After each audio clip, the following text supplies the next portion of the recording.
Imagine being a homeowner and not being able to sell your home because of a tree. That's right, a tree. And normally this is HOA behavior, normally. But this is the insurance company and the city working together to stop this lady from selling her home. Now, listen, this is a crazy story. It's an evil world we live in. And this is something that we're seeing happen over and over again. You know the reason why?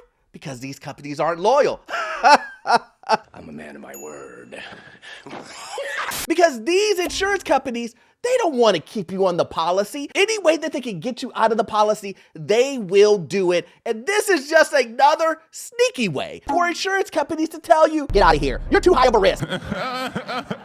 My name is Orlando. Welcome to the channel, guys. Make sure you hit the like and subscribe button. It really does help out the channel. And also, I have a newsletter. Yes, a newsletter that will give you tremendous value. It's free. You cannot beat free.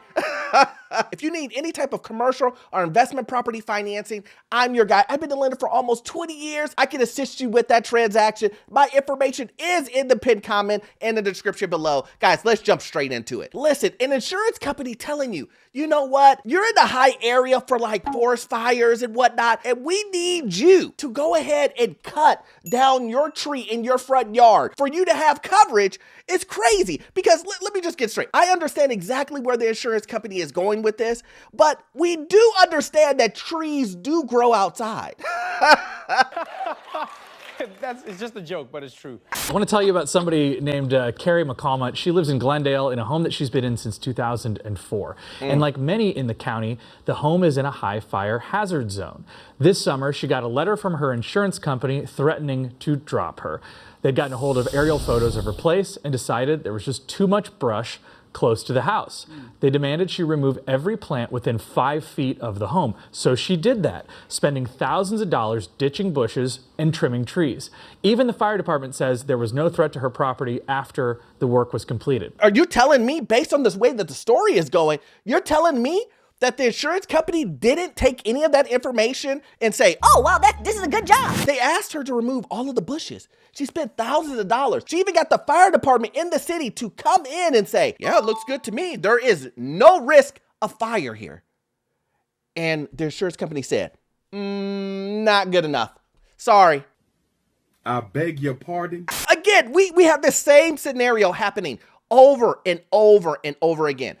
I just did a story about a builder building a house on top of a retention pond. That's right, a retention pond. And my question was, how did the city allow the builder to do that? How did the engineers agree to allow the builder? Hello, I like money. There should have been somebody pointing the finger saying, this isn't a good idea. So we're in the same scenario where we have the fire department of the city telling people, yeah, I mean, looks good to me. No fire. But then we have the city on the other hand saying, our law to protect trees. It doesn't matter if you have this asset that is worth $800 to $1 million. We're gonna save this tree no matter what. No matter what. This home that you have, yes, we understand it's worth that much amount of money. And we understand it can burn down. We understand that you need insurance to make sure that you don't go bankrupt. But we gotta save this tree, man. We gotta save this oak tree. It's an endangered species, right? Are oak trees endangered? Don't everybody believe in Google? Go Google that shit. And see, here's the thing. They may be endangered. Well, not here, not in the Midwest. They're not endangered, maybe in California. Let's just say in California, they are endangered. But at what risk for finances, your livelihood, your house, your assets?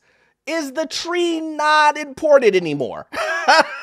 I'm just being honest. I mean, I have $1 million asset that now puts me in a predicament where I basically can't sell it. I'm not gonna jump for it. Let's continue on. Still, the insurance company said, not good enough. We need you now to cut down that tree that you see there that's near the home.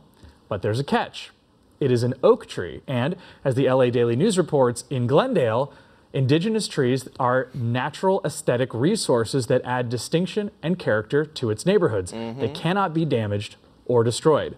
It's the same in LA, Pasadena, and many cities in Southern California, but that is not enough for the insurance company. Carrie will officially be dropped in December. Now, here's the thing, guys. I don't want you to get this mixed up.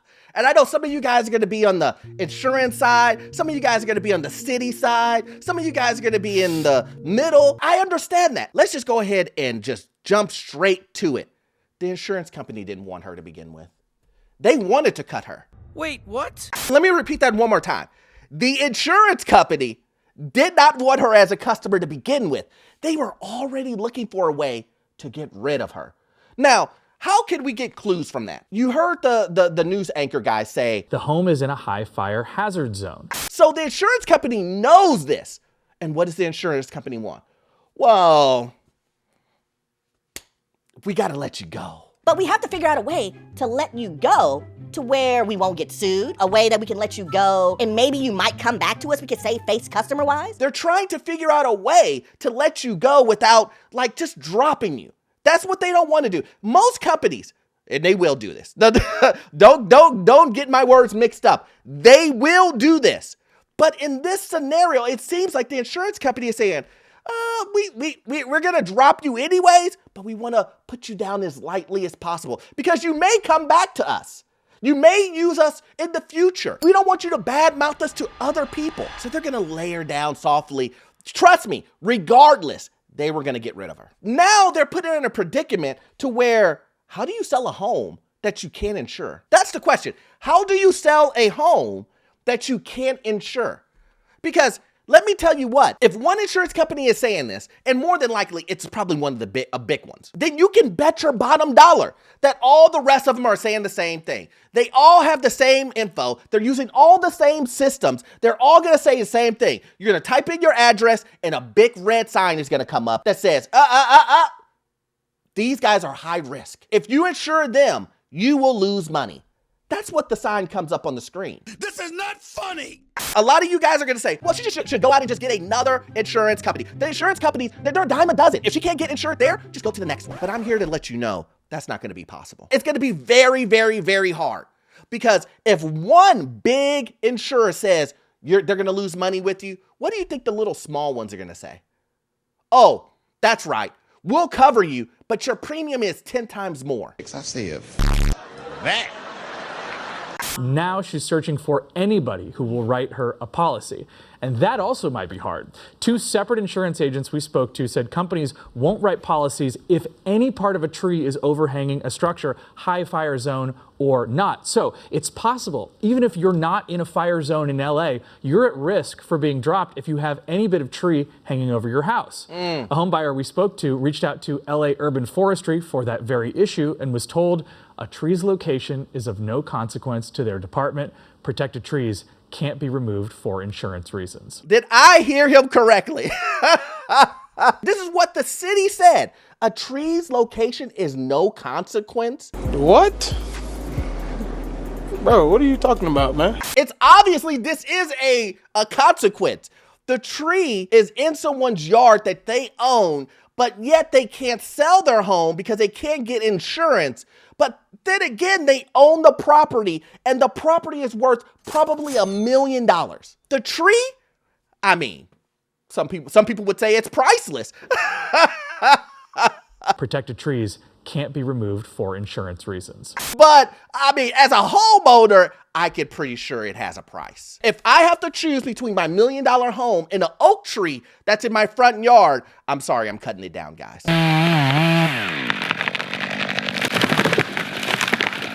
I'm sorry.